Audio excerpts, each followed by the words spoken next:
Bonjour, bonjour. Donc aujourd'hui, on va papoter un petit peu autour du dernier épisode de Skeleton Crew, qui est donc le huitième, intitulé Les vrais gentils. Donc moi, je suis cyborgien et si je fais ces vidéos, c'est pour essayer de communiquer un petit peu, partager un petit peu de ma passion. Donc huitième et dernier épisode de Skeleton Crew. Donc le titre c'est Les vrais gentils. J'adore parce que enfin, je ne plaisante pas, c'est vraiment le titre, hein, c'est Les vrais gentils. Le titre VO, c'est quoi déjà? Que je regarde un petit peu donc le titre VO. The Real Good Guys. Oui, oui, ça peut, c'est une bonne traduction. The Real Good Guys, les vrais gentils. Oui, d'accord. Et le synopsis, c'est une incroyable aventure se termine de façon surprenante. Ouais, ils sont pas trop fous non plus. Ouais, donc c'est le dernier épisode et ça se suit vraiment comme le climax. C'est là où tous les enjeux se dénouent. C'est d'ailleurs un reproche que je pourrais faire, c'est que bah, tout est rushé, quoi. Bah, tout va très vite. Et j'ai vraiment cru que ça durait 3-4 plombes, parce qu'il y a plus de choses dans cet épisode-ci que qu'en 2-3 épisodes de la série. Ce qui est normal. Je veux dire, la série démarrait lentement, posait les personnages, l'ambiance, l'univers et tout, au point que l'on pouvait se demander, mais où est-ce que ça veut en venir? Quel rapport avec Star Wars? Voilà. Alors que là, tous les éléments sont déjà présents, sont déjà développés, donc forcément, ça va très vite. C'est même un défaut que l'on pourrait faire à cet épisode-ci, parce que donc on est au huitième. J'aurais pas été contre un neuvième ou dixième. La QV est trop courte en fait. Largement, la QV est trop courte. Donc ça rush très vite. Alors ce que je retiendrai de cet épisode-ci, alors il y a vraiment une séquence, je vais essayer de détailler, qui m'a rappelé euh, un mixte entre les productions Blin, les Goonies en tête, mais il y a aussi Stand By Me et aussi E.T. Et une scène marquante dans Star Wars, le retour du Jedi. Ouais, parce que soit dans les Goonies, Stand By Me un petit peu, je crois, et surtout dans E.T., il y a une scène marquante, une scène avec des bicyclettes. Oui, dans les Goonies, c'est cette fameuse scène où la bande de potes s'en vont en bicyclette à la recherche du trésor de Willy Loborgne. Ça donne cette fameuse scène iconique. Et si je me souviens bien dans E.T., il y a une scène où Elliot et ses bandes de potes fuient l'armée pour sauver E.T. Oui, parce que cette scène-là, dans le film, ça donnait ça comme logo d'Amblin. Il y a une scène à peu près équivalente dans l'épisode 6 de Skeleton Crew. C'est-à-dire que... alors, faut pas que je spoil. Oui, alors avant de vous décrire en Skeleton Crew, ça m'a fait penser au retour du Jedi, là. Et une scène qui... Alors, si je me souviens bien de la séquence, c'est le groupe de Yann qui se trouve sur Endor et qui sont surpris par les Stormtroopers. Les Stormtroopers s'en vont, prennent leur speeder pour s'en aller traverser la forêt pour, on imagine, donner l'alerte. Or, on voit Luke et Leia qui s'emparent d'un speeder pour partir à leur poursuite. Ça enchaîne sur une course-poursuite entre donc, les deux Stormtroopers et Luke et Leia derrière. Et il y a une scène dans Skeleton Crew qui m'a fait penser à un mixte entre cette scène du retour du Jedi, la course-poursuite en speeder, mélangée, mixée avec les scènes iconiques des Goonies et de E.T., dans le sens où on voit dans Skeleton Crew la bande de gamins que l'on suit, donc le crew, qui fuit les bad guys à bord d'un speeder, à bord de speeder. La logique de la scène fait penser à du E.T. des Goonies, alors que l'imagerie, elle, fait bien Star Wars. Et on est même passé, traverser, je crois, la forêt environnante de leur banlieue. Et bah là, comment ne pas penser à Luke Leia dans Endor, quoi, franchement.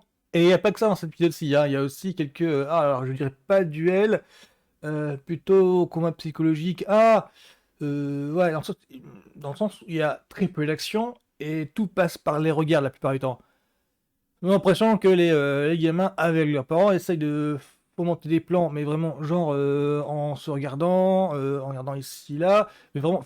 Et dans cette scène-là, on voit donc les parents qui, depuis le début, on ne sait pas s'ils soutiennent leurs enfants, ou au contraire, ils sont les premiers à les réprimander, parce que, voilà, il y a leur prof qui leur a passé un savon, ils ne supportent pas, du coup, ils deviennent vraiment le... Bah, ils sont incrédules par rapport à ce que dit leur gosse. Chacun essaye de fomenter des plans, à l'initiative des gosses d'ailleurs. De toute façon, je pense, d'où le rapport de. C'est vraiment les enfants qui essayent de pousser au cul les parents, Parce que ce sont les seuls qui... Là, c'est vraiment du Ambin. Là, c'est vraiment du E.T. parce que dans E.T., c'est ce qui se passe, justement. C'est le petit Elliot qui essaye d'organiser l'évasion de E.T. et donc qui s'arrange avec ses copains autour. Et du coup, les parents sont totalement largués. Enfin, vraiment totalement. L'image autoritaire, gouvernementale, en fait, du coup, est définie en bad guy. C'est ce que l'on voit dans E.T. d'abord, qui fait que les enfants prennent l'initiative. Et aux parents de suivre, tout simplement. C'est ce qui se passe ici. Sans spoiler, c'est ce qui se passe ici. C'est qu'on voit les parents qui doivent trancher. C'est l'autorité de la planète se retrouve totalement dépassée et aux parents d'assumer leur position de qu'est-ce qu'on fait? On suit les règles comme d'habitude ou c'est bon, on prend parti pour nos gamins. C'est cette ambiance-là qui me fait très penser à Rambin. Oui, d'ailleurs, petit bémol, alors là, c'est mon seul bémol. C'est mon seul bémol. C'est que, alors, au moment où du générique de fin, ça va peut-être spoiler. Moi, je m'attendais à ce que le générique de fin soit une réorchestration symphonique, je dirais, du thème du Goonie. Alors, je spoil pas en disant ça. Disons que c'est. Là, je spoilais un manque. Je sais pas si.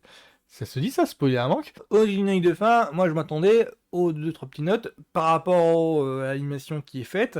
Je m'attendais à ce que ça se termine avec une musique qui soit un remix des Goonies, version orchestrale symphonique. Alors je sais pas comment dire ça.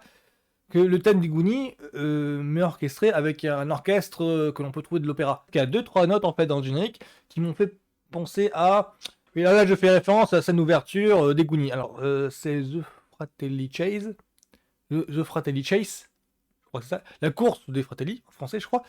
Alors pour expliquer brièvement, la scène, c'est donc la mère Fratelli qui aide l'évasion de ces deux gamins. Enfin, quand je dis ces deux gamins, ils sont adultes, ils ont 30 ans. C'est Robert Davi et Joe Napolitano. Pantoliano. Joe Pantoliano, je crois. Cipher de Matrix.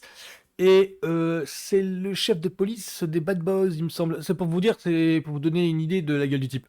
Et donc, l'ouverture du film, c'est l'évasion des Fratelli à bord de leur bagnole. La caméra qui suit la course-poursuite dans un premier temps.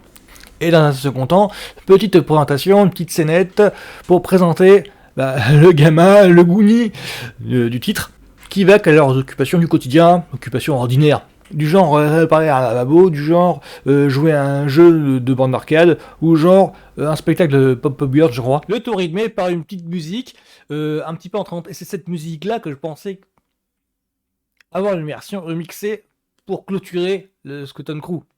Que tout appelait à ça, quoi. Tout appelait à ça entre les premiers épisodes qui font très Goonie, Poltergeist, voilà, très en production Ambin des années 80.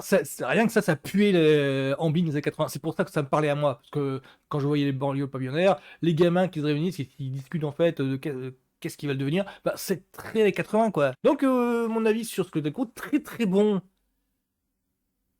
Très très bon truc. Je suis le premier surpris. Alors, c'est pas totalement ce que je m'imaginais. Je pensais que ça allait être vraiment ancré dans l'univers Star Wars.